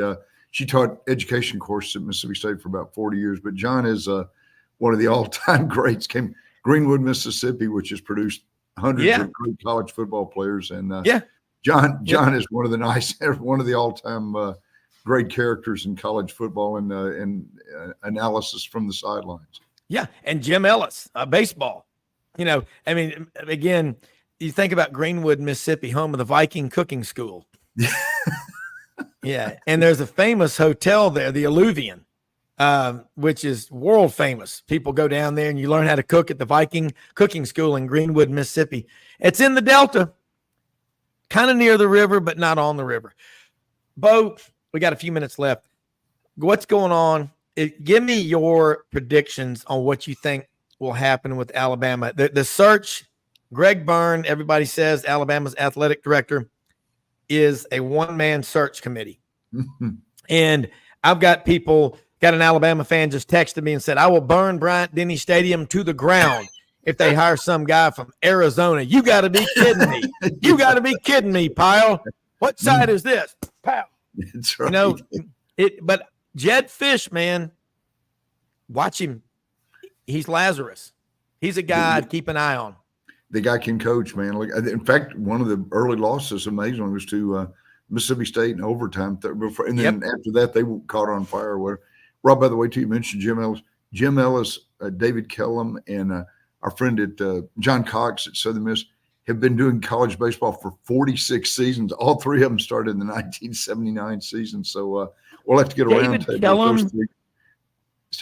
David Kellum started in 79. Yeah, as a student at Ole Miss. His mother was working for great story. His mother was working for the University Relations Office, and somebody got sick and couldn't do an Ole Miss game. And they said, "Hey, your son knows a little bit about sports." They called David, and he the first game he ever did was like an Ole Miss baseball game in '79 as a student, and then the rest is history. Three of the greatest broadcasters in college athletics. Jim Ellis at Mississippi State, David Kellum at Ole Miss, and the other one at Southern Miss. John Cox at Southern Miss, a great 40. All three of them are 46. All three of them started in '79. It's all amazing. right. I'm pretty good with Gazendas, Bo. 3 times 46 Gazenda. That's 138 years of experience. That's amazing. No wonder Mississippi is the center of the universe for college baseball, and they put out a lot of players. And it's look. This is what I love about you. You have a memory like the Library of Congress. And I hope Sandy Berger doesn't ever come in there and he's just sloppy taking some documents. It's just sloppy handling. Good God, man. One thing I can't stand is people who don't fess up when they do wrong. But anyway, 3 things you got to be successful with, and that's responsibility. That defines what you're doing. Authority gives you the right to make changes. And the third one is accountability, holding people accountable. I really believe, and I know, everybody, you're crazy. It'll never go back. Oh, woe is me. The sky is falling. To the negative naysayers out there, do us all a favor. As Walter Matthau said in the movie, Grumpy Old Men, put your lip over your head and swallow. I'm just so tired of the negativity. You know what? We're going to get this out. Something very important is going on in NIL. In the portal. Florida State has an assistant coach who's going to be suspended for 3 games next year for an NIL violation. And you're going to start seeing the NCAA going after it. Something's going to happen. Something will happen. I'll tell you what I think is going to happen is 90% of these guys going into the portal are finding out that people aren't going to pay them what they think they should be getting or what they want. You're going to see the portal begin to slow down.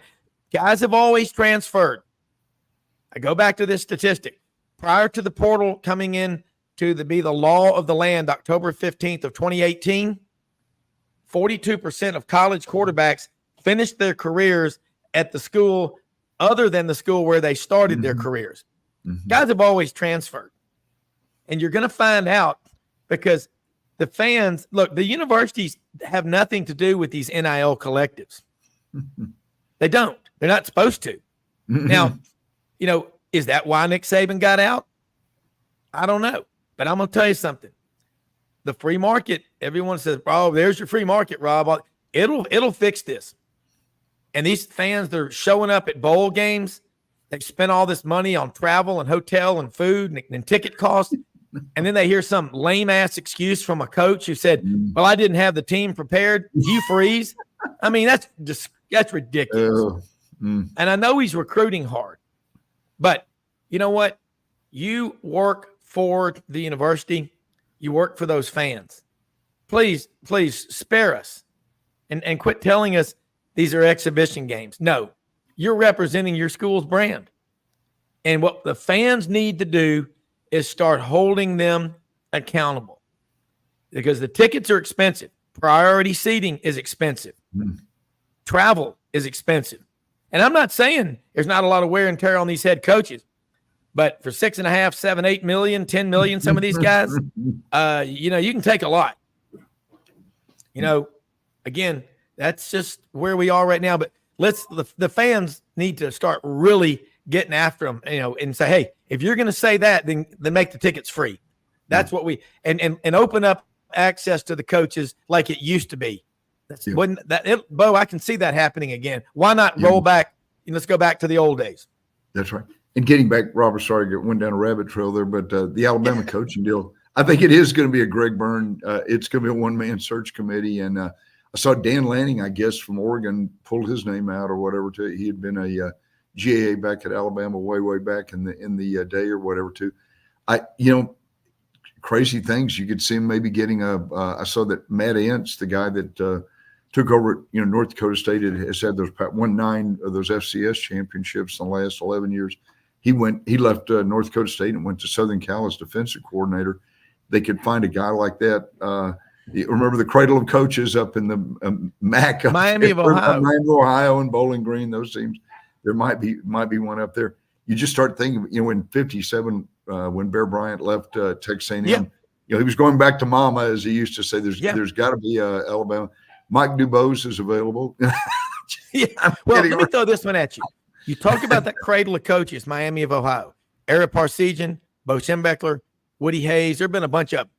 But the one I call west of the Mississippi River, University of Wyoming. And Franz Beard, GatorBaitMedia.com, a big part of this show we were talking about, Ben Troupe and I were in the first hour. He said, Lane Kiffin has replaced 2 legends. Okay. Philip Fulmer, Pete Carroll. And in this week, you have seen Nick Saban step down, Bill Belichick step down, Pete Carroll, he's out. Those 3 coaches right there, 3 of the greatest ever. And I go back and I look at I say to myself, it makes your head spin.